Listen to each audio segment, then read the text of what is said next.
Good afternoon. I want to begin by introducing myself. I'm Monsignor Alfred Lopinto. I'm the CEO of Catholic Charities, Brooklyn and Queens, and I'm delighted to welcome the mayor here today to visit us at the Bishop Joseph M. Sullivan residence. Supportive housing is a major part of Catholic Charities, Brooklyn and Queens. In total, we operate over 4,000 units of supportive housing for seniors, families, individuals with disabilities, formerly homeless individuals. In this particular facility, we recently created an additional 22 units dedicated to formerly homeless veterans. Catholic Charities, through its housing corporation, Progress of Peoples, gives expression to a deeply held belief that every human person has a right to decent housing and, where necessary, should have access to the services that help them live with dignity and reach their potential. We believe this is best accomplished through cooperation between the public, private, and not-for-profit sector. We especially appreciate the efforts of the mayor and his team to increase the availability of supported housing and the ability to actually create more opportunities for permanent affordable housing for our citizens here in Brooklyn, Queens, and throughout the city of New York. So, Mayor, we welcome you. Thank you. And delighted to have you with us today. Thank you very much. Here, come on over here.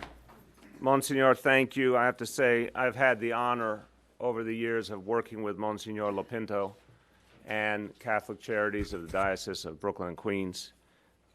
Amazing work done by Catholic Charities. And that is true in so many areas. They're such a crucial ally in the work of helping people in need. I have to tell you, I'm sure some of you have seen some of the reviews, or maybe you even read His Holiness's new book. And we had such a great honor here in the city in September to have Pope Francis in our midst.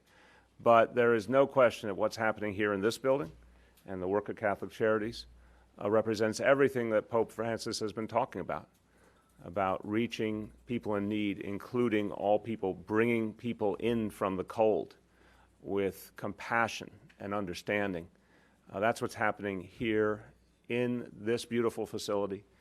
I had the honor of meeting with some of the residents who are here. You're going to hear from two of them in a moment. But what I heard so clearly was what this means to them, the change in their life that happened when they got to this building. By the way, to all the staff members who are within the sound of my voice, you're getting rave reviews. The residents I spoke with were so appreciative for the kindness, the compassion, the understanding. And they relayed in each case that their path to homelessness was a challenging and painful and difficult one, not what any one of them expected to have happen in their life. And each of them has their own story of how they went from a more stable life to all the challenges of homelessness. But they found an antidote. They found an answer right here. So, Monsignor, a lot to be proud of. Let's give everyone at Catholic Charities a big round of applause.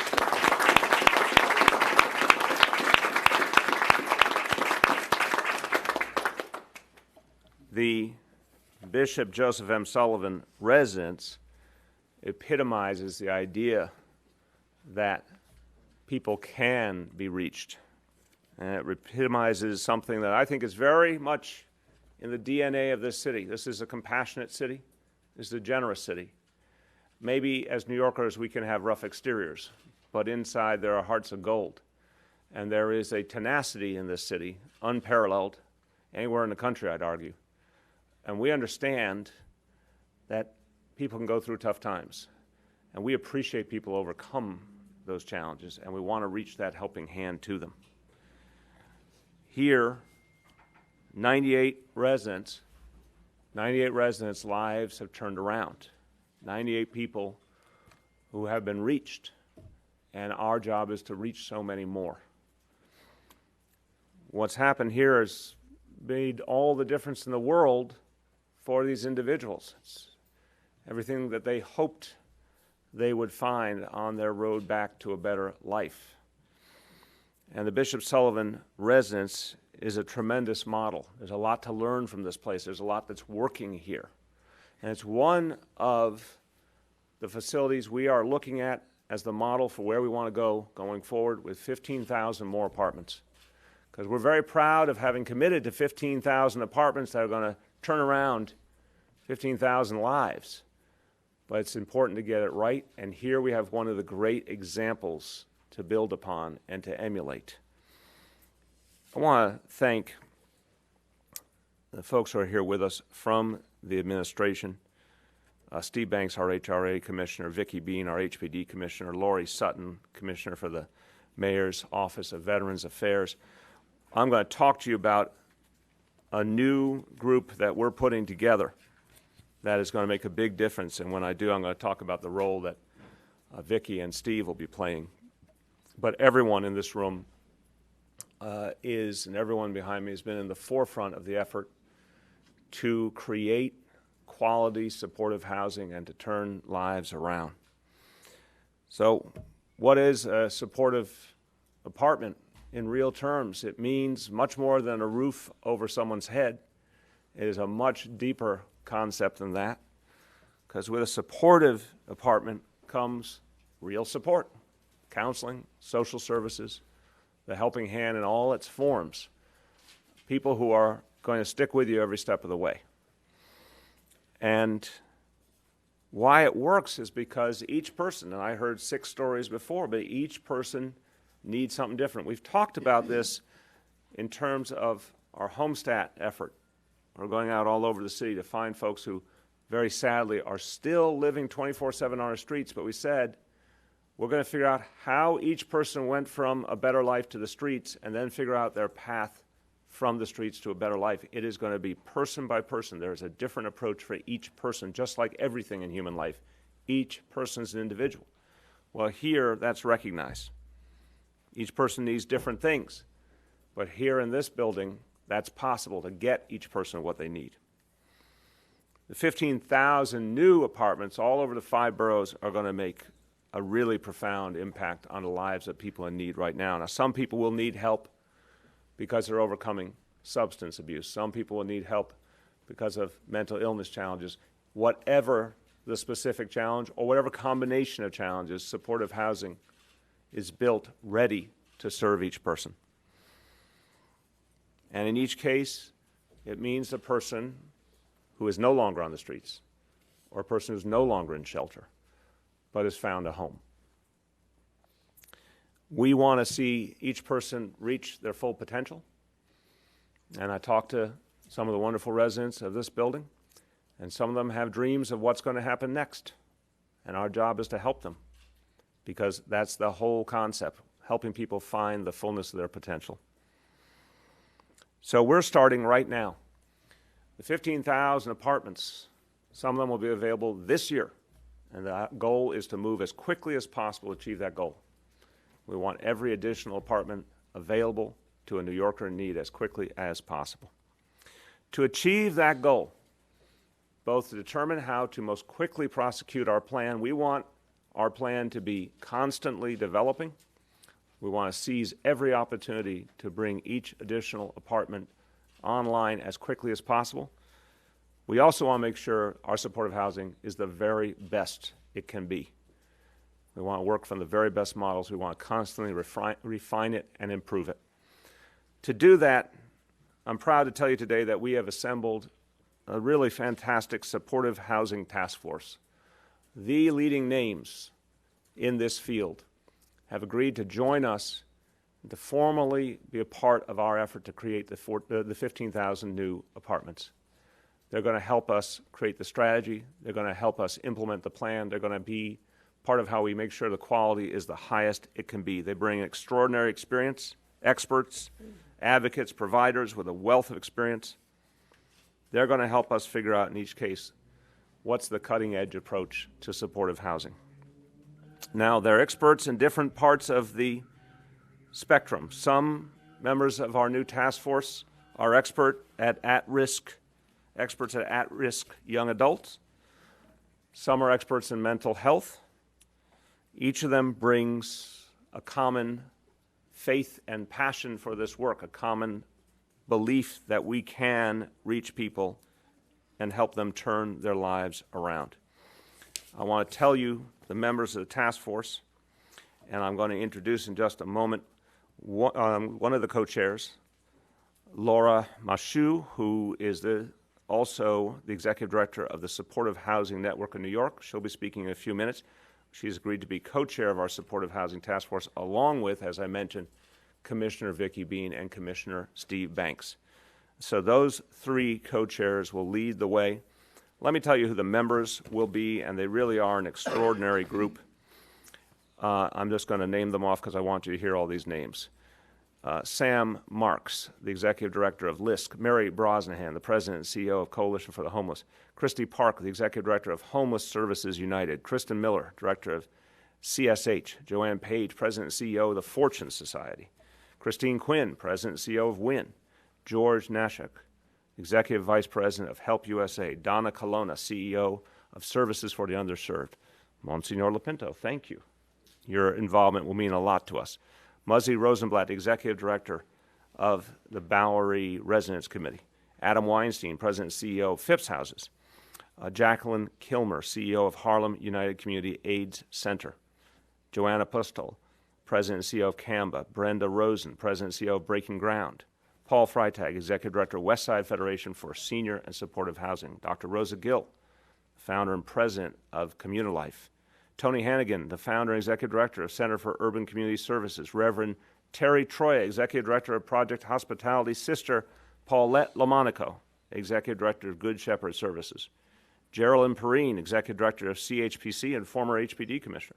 Ted Houghton, President of Gateway Demonstration Assistance Corporation. Tim O'Hanlon, Vice President of Hudson Housing Capital. Tori Lyon, Executive Director of Jericho Project.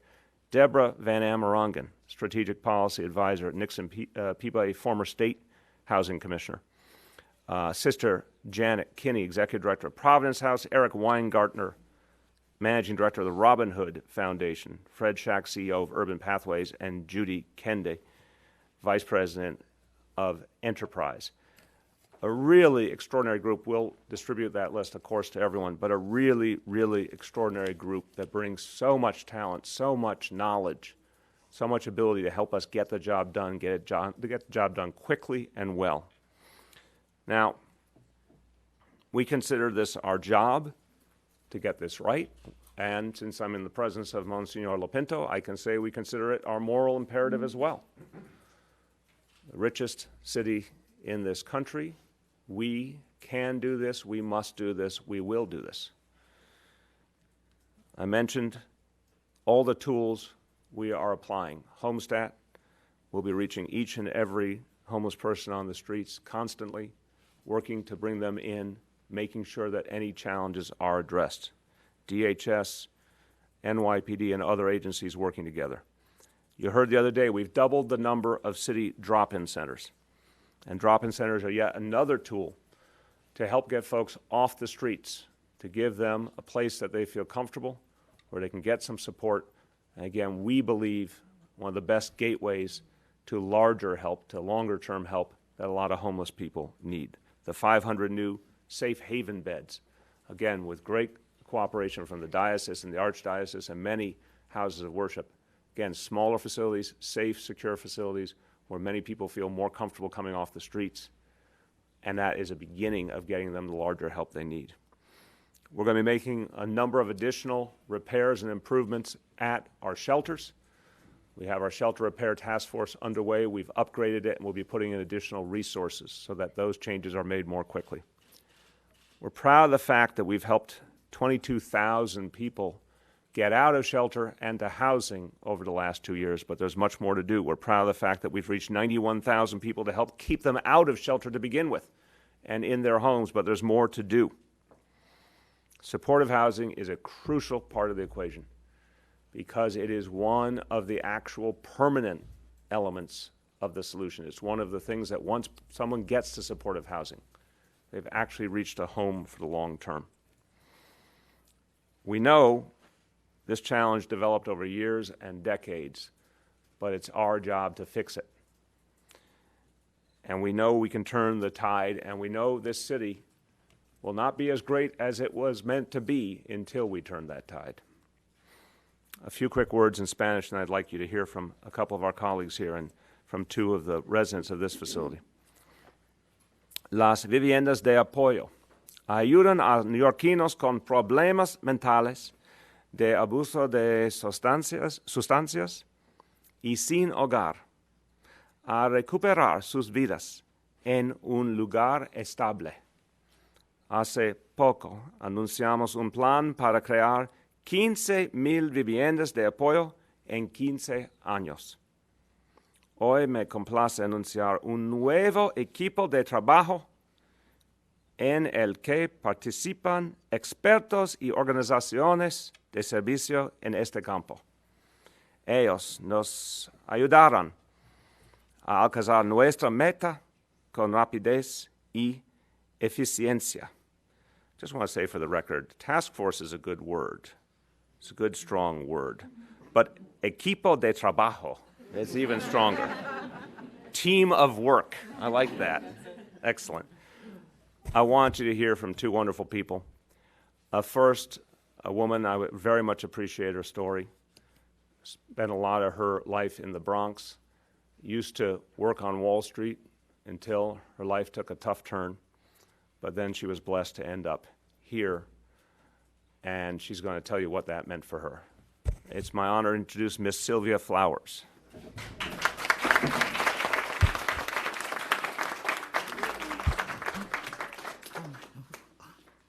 Good morning. Good morning. What this place means to me, the world, like the mayor said, I had a bad start in life and lost everything. Wound up homeless, but I found my way back and I started working in the church, and that's what got me here. The first church I started working with St. John's up here in the soup kitchen on Hart Street, and I met a lot of wonderful people there. And as I say, they directed me to Our Lady of the Counselor, and that's been 22 years ago. And I've been here ever since and intend to stay with the nice staff that we have. They help you with everything. Any hour of the night they come, whether you call or not, they're here. Thank you so, so much.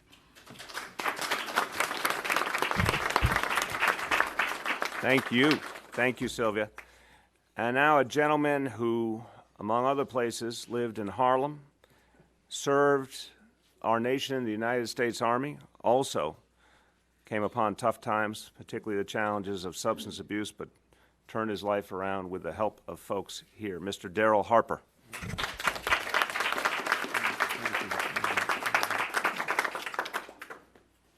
I just want to say good morning to everyone. Good morning. And I hope that everyone enjoyed their holiday. This is a new year, and a new year means new things. And it's my attempt to start with the truth. I was in the I joined the military in 1974, and I ETS, which is expiration time and service. I exited in 1980. I used the Montgomery Bill. I went to Bronx Community College. I got an associate's degree in ECE, Early Childhood Education, and then I went to City College, and I graduated from City College, and it continued in ECE with a minor in geriatrics. And then I fell into a life of substance abuse. This is my story. From the early 90s until like 2005, I was in and out of shelters. I think I've been in every shelter that there is in New York. I can't say that people were not trying to help me. People were trying to help me, but I wasn't ready for it. It was just that simple. I wasn't ready. It was a long, arduous, difficult, painful experience, the transition from homelessness into permanent housing. But because prior to coming here, I had been promised Pandora's gold.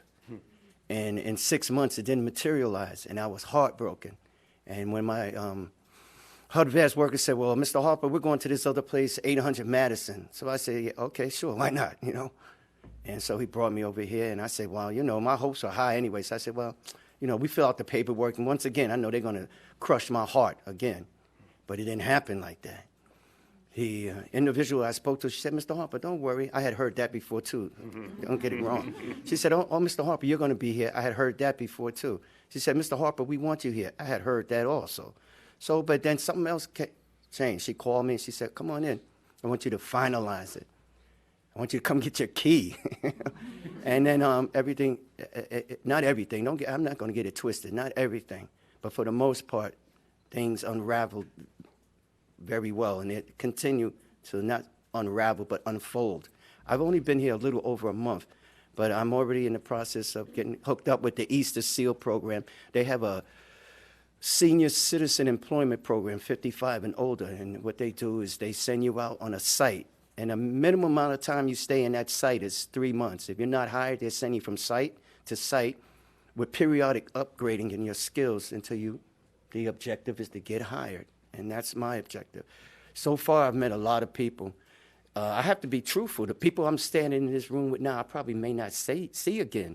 But it's so good to see you and all the work. I've been reading about your implementations, about, there is a sensible way to house the homeless. Amen. And you're making a lot of inroads. I just pray, God, that everyone on the team works with you.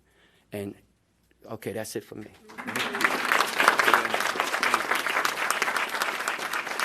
Thank you. So you can see, and I see this every time I speak to people whose lives took a turn. I saw that the other night at Bellevue. Every story is powerful, it's human, it's very real what people have gone through and how many people are doing all the right things, but still things can fall apart. It's our job to catch people when they fall. And I know Catholic Charities does such an outstanding job. We're honored to be in partnership with Catholic Charities, but that's also the city's commitment to catch people when they fall. This task force, so pleased that this is really the all-star team. When you look at the folks who are on it, again, the experts in the field, folks who have served in high positions in city and state government, folks who have been leaders of great nonprofit organizations that have made a world of difference. If there is a good idea in supportive housing, it resides in this group. If there's a way to get it done faster and better, it resides in this group. So we're so thrilled to have the partnership. A lot of the members of the task force are here. I want to thank you all. If I did not pronounce your name perfectly, I ask Monsignor to absolve me. But I appreciate everyone's participation. It means a lot to the people of New York City that you're stepping up to help us on this crucial mission. And as I said, there'll be 3 co-chairs. I want to thank Vicki Bean and Steve Banks. And finally, and truly an expert because she's Executive Director of the Supportive Housing Network of New York, I'd like to introduce our co-chair, Laura Mashu. Thank you so much. Good morning.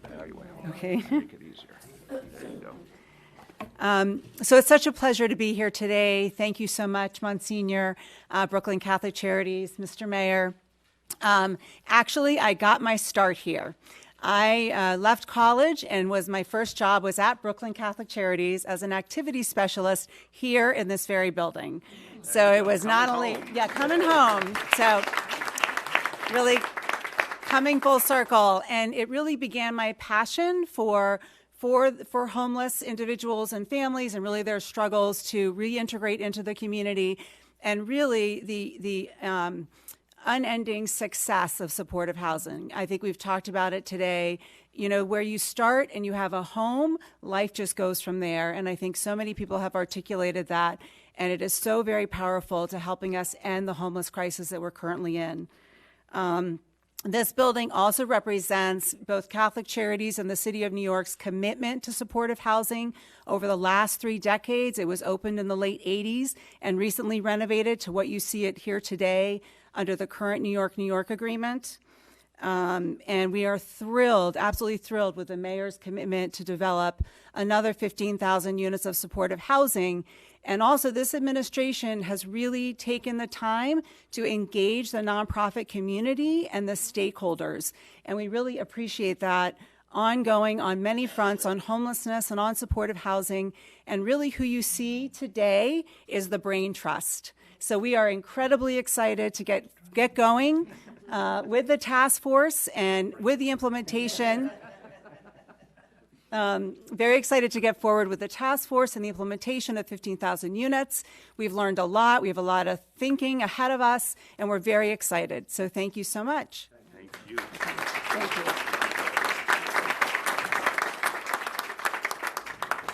Okay, we are going to take questions on this topic today. On this topic, we welcome your questions. Yes. Is part of the reason that you are creating this task force because previously supportive housing has been created through this partnership of the city and the state, and there's already kind of a, if you were to have be doing it through New York, there's like a model and a pattern of how that was done before, and you need to create a new way of doing it now? I appreciate the question. I think it's a little different, and Steve and Vicki may want to add, but this is the way I say it. We're approaching this on a bigger scale than ever before. Again, look at the 3 New York agreements. This is the biggest commitment the city of New York has ever made, 15,000 apartments. And the complexity of that endeavor, the speed with which we want to achieve it, requires the very best talent, the very best ideas. And we're going to move forward with that plan under any circumstance. We've made that abundantly clear. So we have a great brain trust to help us get it done. At the same time, obviously, I hold out hope that there will be the ability to work in an even bigger partnership with the state. But any way you slice it, this expertise is going to help us get this done as well as possible and as quickly as possible. Yes. You've announced a whole series of plans on this issue over the past couple of weeks. Governor Cuomo's giving his State of the State tomorrow and is expected to announce much greater level of state intervention. Do you think that any of that is necessary, or do you think with everything you have going on that, it would be better for him to stay out of it? I think we need the state's support, and we welcome the state's resources and partnership. The 15,000 apartments is going to go a long way. We'd like to go farther. So, we look forward to the announcement tomorrow and hope, obviously, that will address the need for an ongoing state role as a partner in this work. Mayor, you're going up to Albany tomorrow for State of the State. You'll, I presume, be going up later in the session to talk to the legislature about the budget. Can you give us any sense of what you'll be asking for in the budget regarding supportive housing? I know last year you asked for New York. That obviously didn't happen. I'm just curious if you'll ask about that again or what you'll be looking for. Well, certainly. First of all, the budget testimony, we're waiting for the final date, but it should only be in a few weeks. So that's where we'll lay out formally our agenda and our budgetary requests. But absolutely, we would like to see the deepening of the New York agreement. And I said it last year, I meant it, I'll certainly say it again this year. I think that what we've done this year is to say we are finding every conceivable resource in the city of New York to show our faith in this approach, to show we're putting our money where our mouth is, and we have the best expertise to help us do it. And certainly, I think a lot of people in Albany will look at that and say, that's good faith, and that's a good reason to see if we can go deeper together. Yes. On the same topic, you're traveling to Albany tomorrow for the State of the State speech. I assume you'll be meeting with some lawmakers while you're up there. I know homelessness has definitely been the top priority at City Hall the last few weeks. When you meet with lawmakers in Albany, is that also going to be a top priority? Can you tell us about any conversations that you hope to have in the state capitol tomorrow regarding your homeless agenda? Well, I think, again, the formal agenda for the city's needs from the state and our vision for how we can move forward will be laid out in the budget testimony. Of course, there we'll talk about housing, not just homelessness, but housing, affordable housing in general. We'll talk about education, the education aid that the city needs. We'll talk about a number of issues. And I certainly think some of those conversations will start tomorrow when I meet with the various leaders. On homelessness, I'm going to let each and every one of them know how much we are committed to a solution and how we are putting in more resources than any previous administration in a more coordinated fashion than ever before. And look, I can understand from the perspective of legislators or other leaders in Albany, they want to see that we have a plan. They want to see what we're doing, within our capacity. I think we have a lot to show now, and we're very proud of that. So that's what I'm going to go and summarize to each of them. follow-up, are you going to be meeting with the governor tomorrow? Yes, yes, yes. On the supportive housing initiative, how detailed is the city's plan currently for the 15,000 units? Do you know exactly when you want these units to unroll? And is the task force job to work with that plan, or just implement it or change it? Or I'll answer the second part of your question, and then I'd like Vicki or Steve or both to speak to timelines.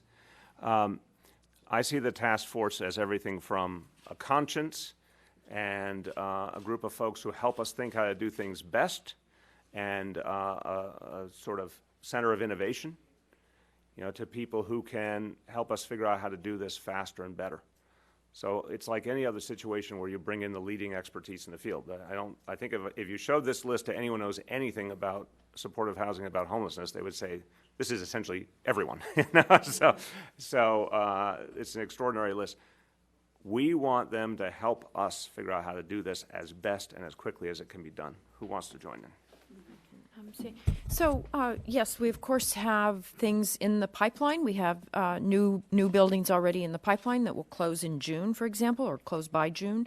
And we have, land, we have partners, we have financing commitments that, we have scoped out over the years.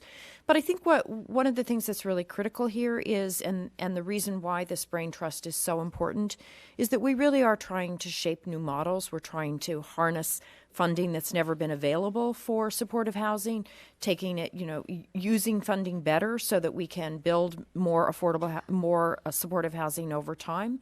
And so we're really, I think, pushing the envelope, and that's one of the reasons why this brain trust is just so critical. Steve?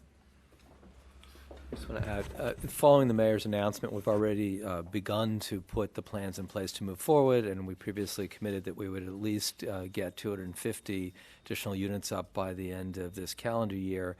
But the task force really represents yet a further step forward in the consultation, the input that we've been gathering from experts in the field, and certainly the city agencies and the experts in the field. We want to work together to expedite everything we can possibly expedite, because again, supportive housing is part of that pathway that we've been building, from CompStat to drop-in centers to safe havens to supportive housing. Homestead. You're not Pardon me. My prior life was coming back to me.